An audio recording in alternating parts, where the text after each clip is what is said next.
after COVID, our parties had shut down. The UK left Europe. Then they were like, damn, like, this is what you've been working on. I was like, yeah, this is me. London's become very dangerous. Number one, you just gotta be a raver. Yes, I mean, Mina. I could just picture where this guy could be and where that. Hey ravers, welcome back. This is a new episode of Fuera del Track, the magazine of electronic music. Today we have an artist who's making waves in the electronic scene. Minimal tech house rhythms with Latin house. He is Carsandas. Yes. How you been, brother? I'm great, man. How's Medellin treated you so well? Oh, it's so far? Amazing. It's amazing. Amazing. It's your first time, right? My first time in Colombia, my first time in Medellin. Nice. It's amazing. The views are breathtaking. I feel you. Yeah. You're from London, right?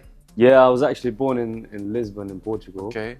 But I've been living in London like pretty much my whole life. So, I feel you. yeah. How is that transition from where you was born and where you live in now? I think Europe does have like a similar vibe wherever you go, but the UK is probably the most different from the rest of Europe. It's a lot more diverse. Portugal, you get like Portuguese culture. You don't really get anything else, but London especially, you're gonna meet somebody from every country in the world pretty much. Okay. Yeah. In London, you're a figure already that stands out in the nightlife. How did that started?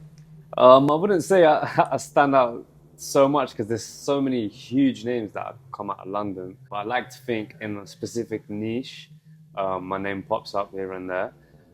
And yeah, it's just years and years of putting a lot of work and, you know, getting recognized for some of the events that we do and some of the mixing styles that I implement when I'm playing. And yeah, it's been a journey and hopefully a long journey ahead to come. Okay, and how's that journey starts? How do you start with music? Like when you say this is my passion? I've always had music in my family. So my dad's a drummer.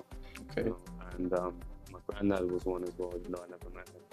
But when I was just a little kid, and my dad's going to a show on the weekend, he would just take me with him. So if I was like 10 years old in like a club, watching my dad's band play, and then when they would finish playing, I'd see the DJs take over, and just been surrounded by it from a very young age, long before I should have been.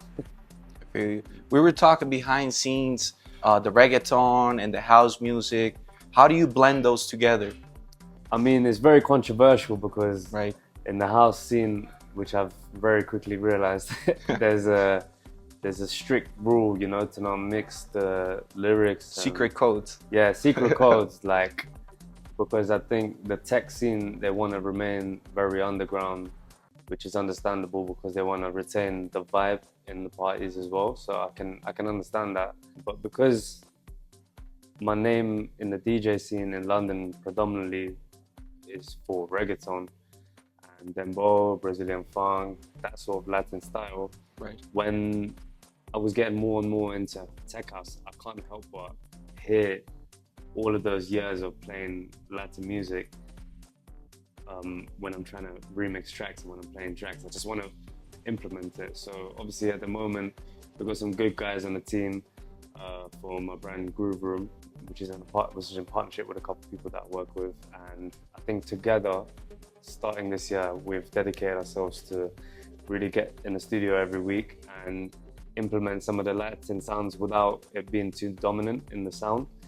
So that way it can be accepted in, you know, the Latin tech scene, the minimal tech scene, but also be appealing to a wider audience, hopefully. So we want to bring something new and fresh, not copy off anyone else. Fresh, unique. Right. Unique and fresh, yeah. But how do you keep that balance? It's hard, man. It's hard. It's just about experimenting and getting yourself in the studio as much as we can.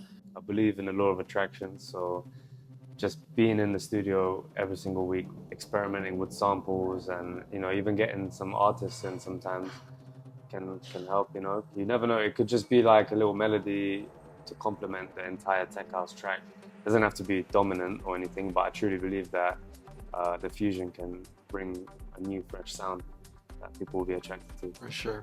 You've been in different cities, right? Mm-hmm. Do you think that has influence maybe in your rhythm and in your genre? Yeah, absolutely. I mean, in London, if you're from there, a lot of people don't travel outside. Okay. But obviously in the Latin scene, everyone is most likely from either Spain or South America.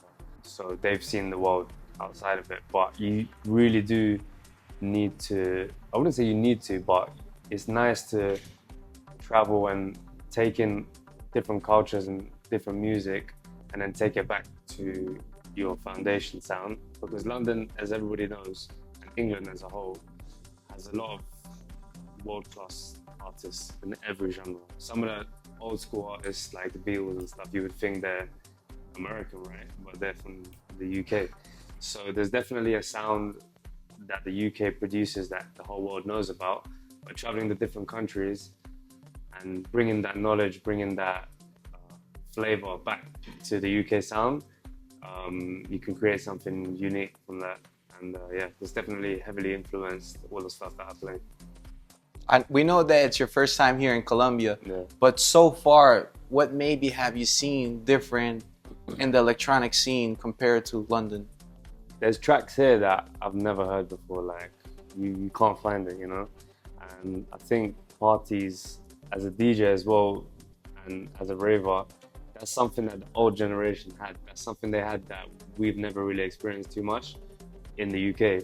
But here they still do it, where there's tracks that they maybe produced, but it's not about making money from distribution for them. It's about, when I play, no one's gonna experience this, you know? So they deliberately don't release tracks, and you have to go to their party to hear that sound. And I think that was something beautiful, to be honest, because you're really experiencing something unique in that party, you know?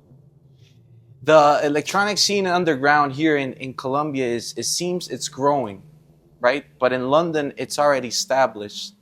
Yeah, I mean, I think it's growing in London as well, man. As well? Yeah, Okay. I think it's growing in London. I think whenever you feel like the scene is done, it's never done, because people are growing up, you know? Like, let's say a whole bunch of people stop going out, but then there's the new generation that want to rave.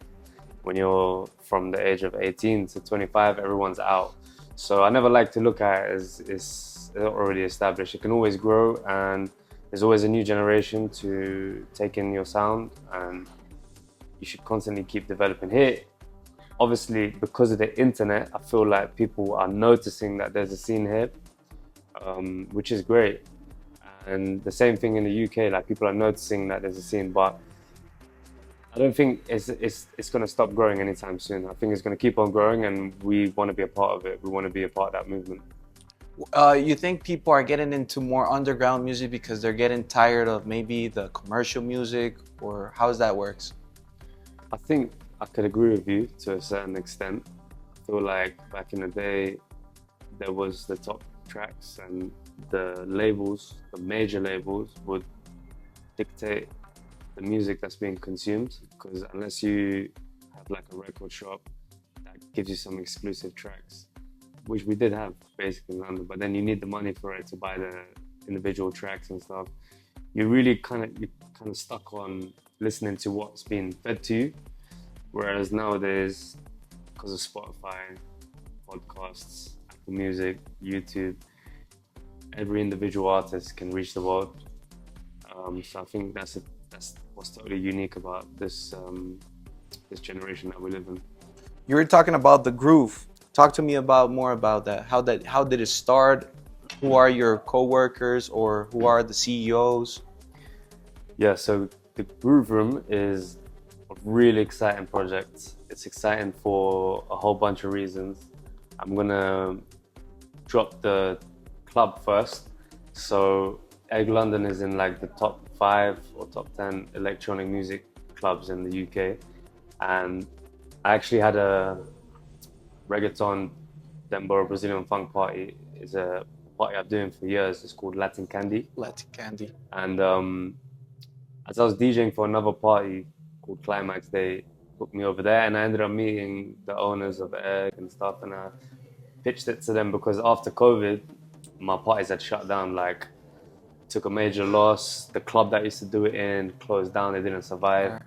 So it was almost looking like the brand can't really bounce back. So long story short, spoke to the guys at Climax and I said, bro, like the club's trying to come through me directly, because you have to show that respect, you know, if they bring you in, you need to show like some respect and ask their permission.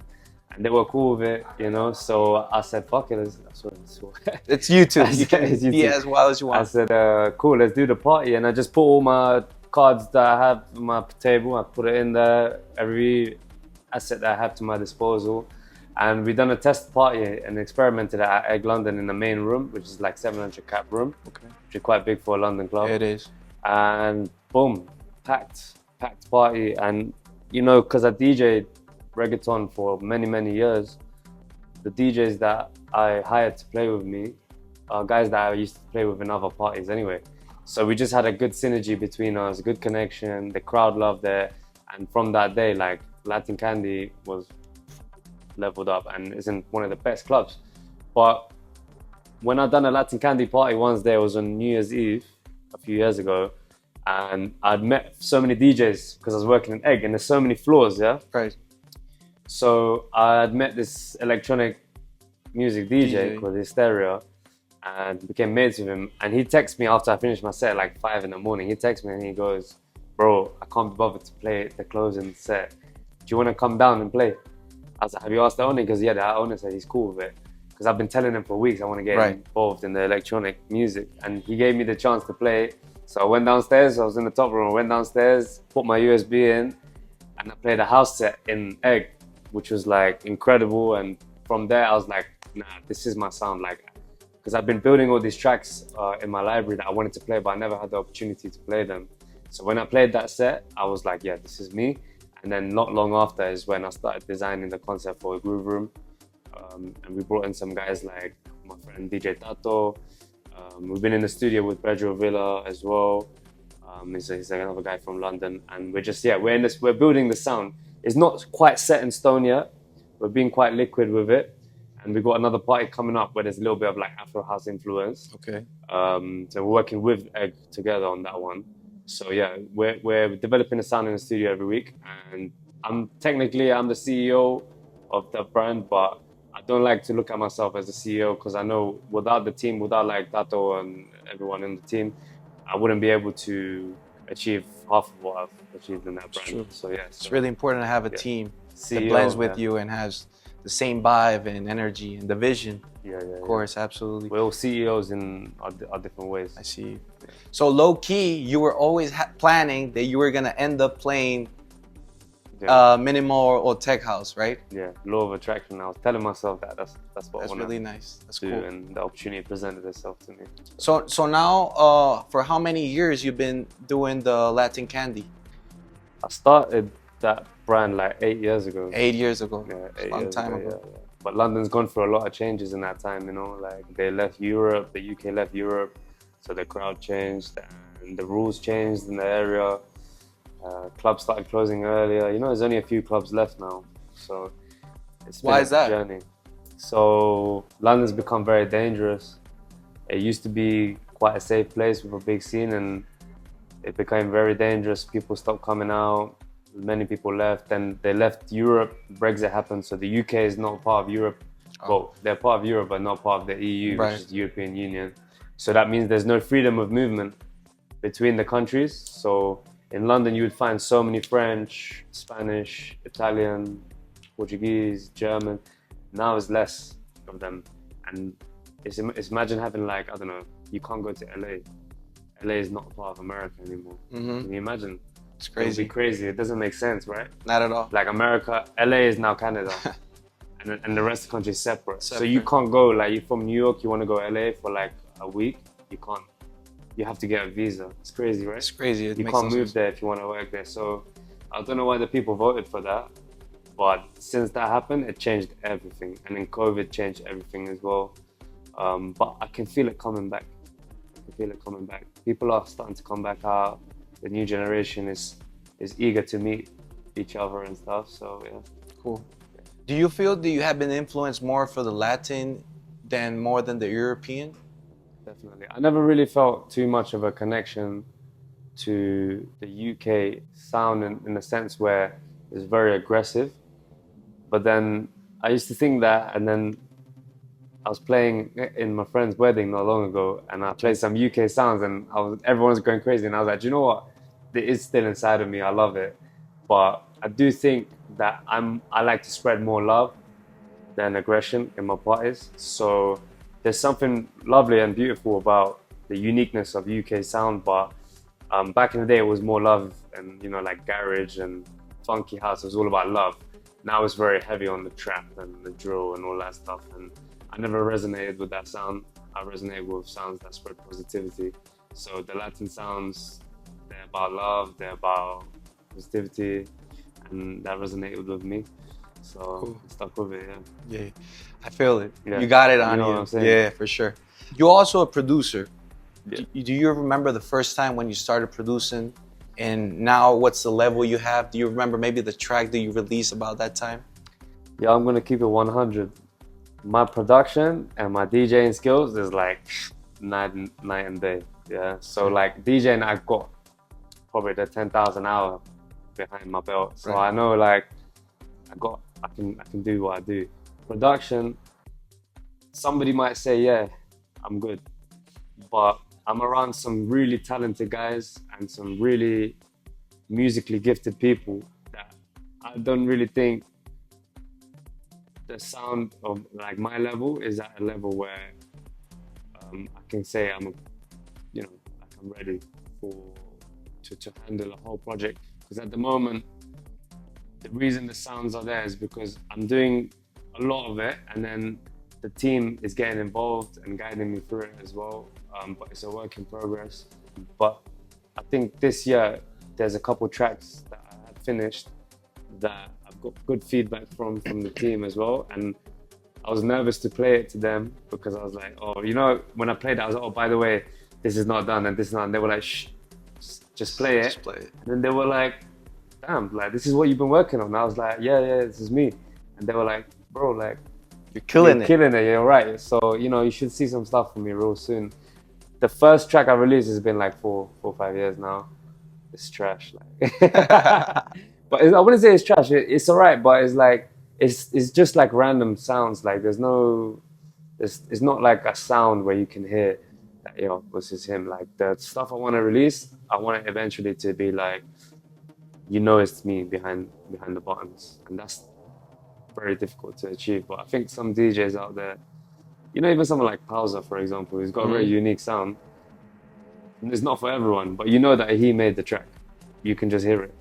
The same thing with the commercial guys like Fisher. You just know it's one of his tracks, you know what I mean? So They found the recipe, their own recipe. their own recipe, yeah. And then there's other guys that have all sorts of styles. Jamie Jones and stuff, they got like all different types of tracks. Martinez Brothers, different types of track.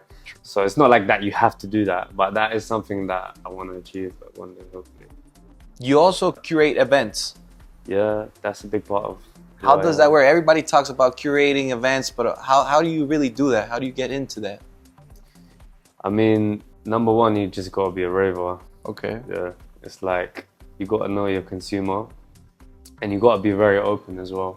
I think what makes me different is I'm open to consume any type of music. I'm not strict on, I don't listen to this, I don't listen to that. I'm happy to listen to everything and sort of take in all the sounds, and then that way you know what events you can create because you're putting yourselves in the shoes of your audience.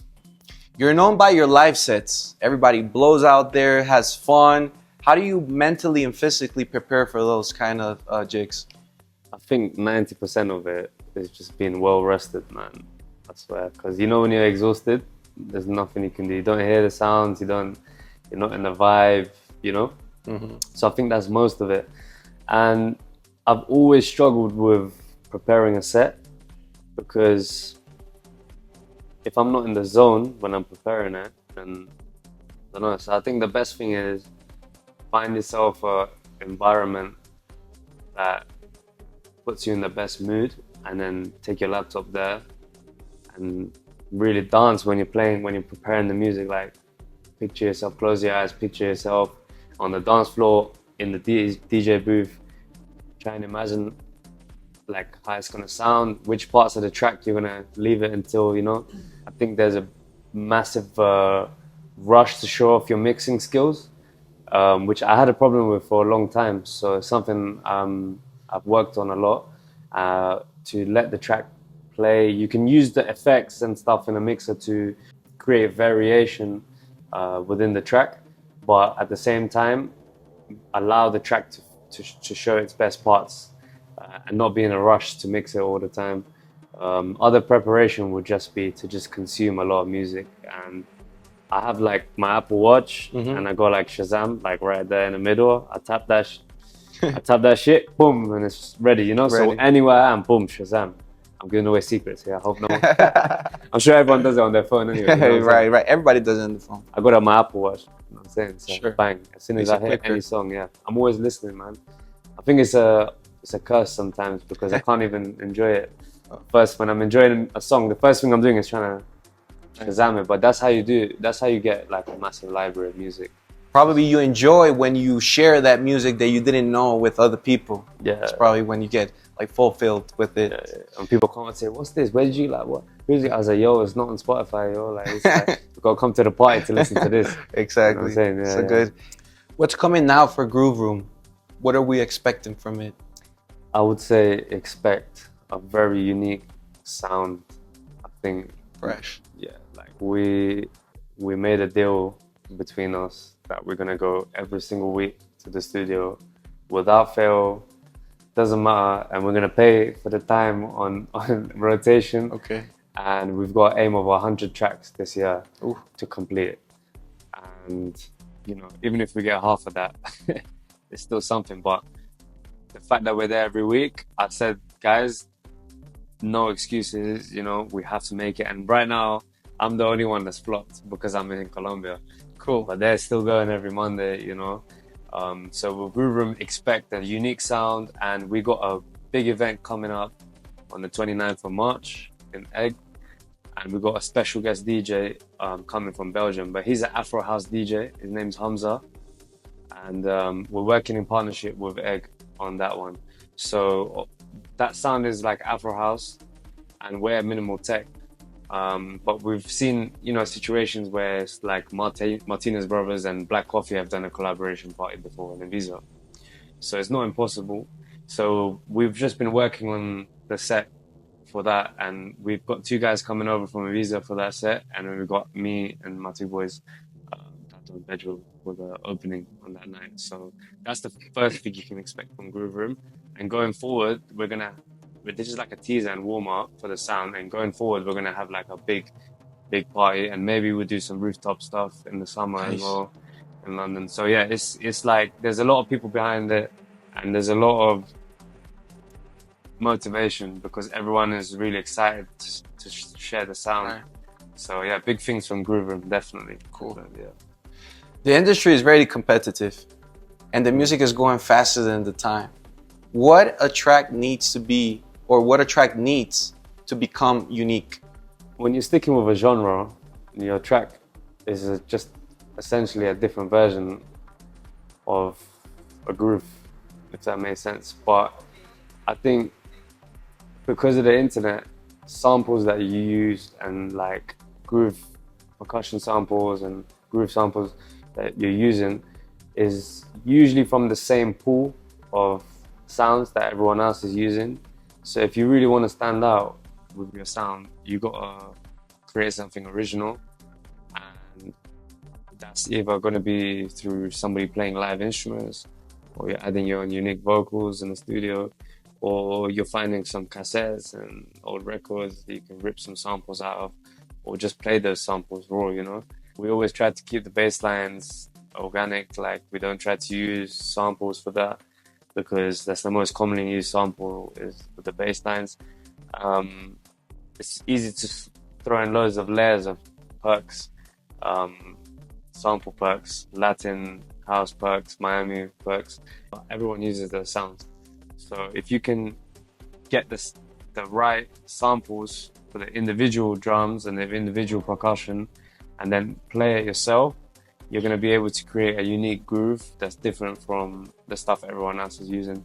So that would be the key from what I know. But again, cool. I'm not as knowledgeable in that field as many other guys. But from what I've seen so far, that would be the first step to being unique. I know there's a lot of people who want to start creating events, experiences. What would be that advice for those who are starting to do what you have done for years now? I said this in another interview as well, like, don't do it for the money. Do it for the love of it, the fact that you want people to enjoy themselves. and have a vision. And the vision shouldn't be of you being rich, making money, because you're spending every penny that you're earning, and you're often losing money, I'll be real. But if you just, as long as you have the experience in mind, like the passion, people can read that, you know, and you're gonna work so hard to make people have a good time that they're gonna recognize that, and then they're gonna keep coming back when they see that there's the effort that's been put in for you to provide this entertainment for them, you know. It's a service, you know, it's a duty to provide the entertainment for the raver. Okay, so in one side you have Latin candy, in one side you have Groove Room. What does your friends or your family think about that? It's like I'm living two lives, you know what I'm saying? Like I got a Groove Room family and I got the Latin Candy family. They don't really mix. But me, I'm very like bipolar. Like I have so many different sides to me, and the brands is almost a reflection of that personality, and that's another reflection of another part of my personality. And you know, other things that I do is also a reflection of another part of me as well. So I try to show everyone what I'm doing, and everyone is welcome to get involved in whichever side of things that they want. But it's all love at the end of the day. So you can come to any one of the parties, you know, and experience both of them. I want to try to convert some of the Latin sounds like reggaeton, these people to come and enjoy house. And I want some of the house people to come and enjoy the Latin sounds as well, because life's too short to just listen to one style of music. I got some backlash for that, but I truly believe that if I can enjoy it, then why can't someone else enjoy it? For sure. So that's the message I want to send out. Cool.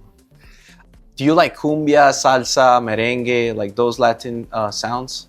Yeah, I mean, one of my first serious girlfriends was from Ecuador.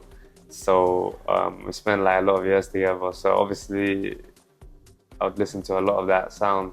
And I used to go to the Latin parties as well when I was just 18. As soon as I got my ID, like I was in the parties, trying to dance salsa, trying to dance bachata. I'm not very good at it, but I can still dance all of that. And even like last night, Una Noche en Medellin. It was a nice little bar we went to. We was having dinner, and just the band, it reminded me of my dad's band when he was younger. It's a lot of African sounds because my dad's born and raised in Mozambique. But just seeing the band and seeing them play and the live singer, and then the people were dancing, I was like, this reminds me of like my childhood so much. So I would definitely like never let go of appreciating salsa, appreciating merengue, bachata, because it's something that I think all the other genres stem from. You know, if we used to keep some of those sounds inside the music as well, like definitely the congas, we always try to put that in the tech house sound. Oh, so you guys already have tried mix that too, cumbia, salsa with the. Yeah. It's very minimal in the background though. Like, but it makes a difference. It gives you that vibe. It gives it a groove. It gives a groove that punch. Yeah. For the future, what collaborations are coming next, or what can we expect from you? There's a lot of projects coming as a DJ. So there's a few different promoters in London that want me to be involved as an artist with their brand. So I think what I'm going to do is I'm going to keep developing the music and be very open with Groove Room as well as Latin Candy, because that is going to attract other people to get involved. Like for example, one of my boys, he does a party called Vamos, which is based in Nottingham, which is in the north of England, completely different, but they want to collaborate, hopefully going forward, with Latin Candy. So I think that'll be the next event collaboration. And Groove Room, we're super open to collaborate with either Colombian brands, brands in Ibiza and in England as well. And for example, the two DJs we got coming from Ibiza for the 29th of March, they got a residency in Tantra in Ibiza. So we're gonna work with them going forward as well, and maybe have a Groove Room collaboration in Ibiza, which would be super exciting. So that's the two immediate collaborations. But other than that, I want everyone to know, like, if they have any ideas for collaboration, that both of the brands, they're open to it, and we're down to experiment and see if we can bring our people together. We've done it. I've done it with Latin Candy on a couple of occasions. With one of my boys' brand, AC Entertainment, we've done a collaboration there. I've done 2 collaborations last year with the Brazilian artist MCL Da Vinci, which sings Parados no Bailão, which was like massive because Neymar made it massive when he sang it along. The whole world listened to that. You know what I'm saying? Yeah. So when he came, obviously because I'm Portuguese, it's easy to communicate with these guys, you know. And when they came over, it's just flows, you know. Really cool guys. And then the tour manager for MCL Da Vinci took on a new artist, with a viral artist called MC Menor JP, which is the guy who claps and sings, yes, I mean, Nina. So that guy, his manager, hit us up, and I spoke to one of my colleagues, DJ Chris. He's like massive in the UK with his concerts and his parties. So he's done concerts for like Karol G, Raul Alejandro. He brought Bad Bunny in the beginning, like to a small place when he wasn't so big. He's done Romeo Santos, like, so he's done a little bunch of stuff. So he done it. I hit him up about this Brazilian artist, and he managed to arrange something in Germany, in Stuttgart, with another brand called I Love Reggaeton, and we done a collaboration with him. So I think there'll be more collaborations with Brazilian artists, because they keep on reaching out to me, and I've become like this medium to curate the events. Exactly.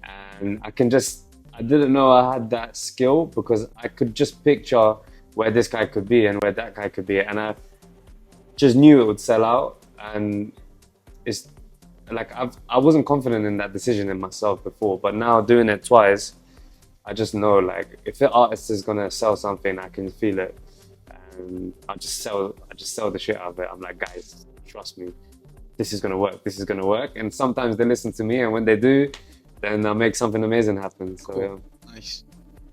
Well, how they can reach you out?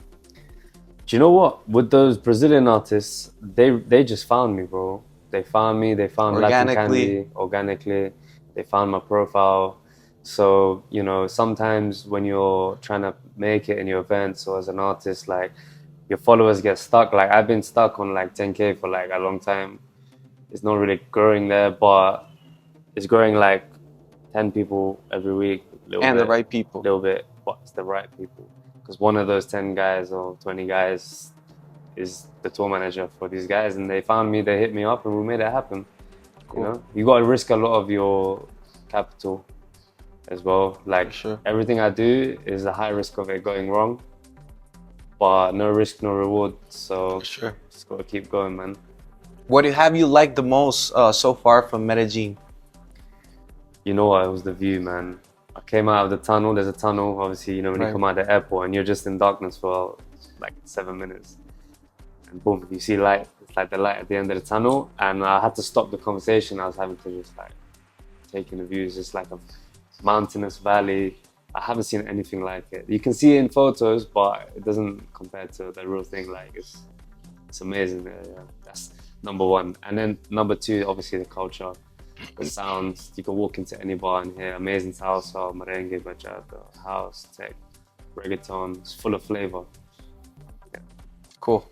Don't forget to follow, comment, and like. This was Fuera del Track with Carsandas. Maji, thank you for having me. Thank you, man. Appreciate you.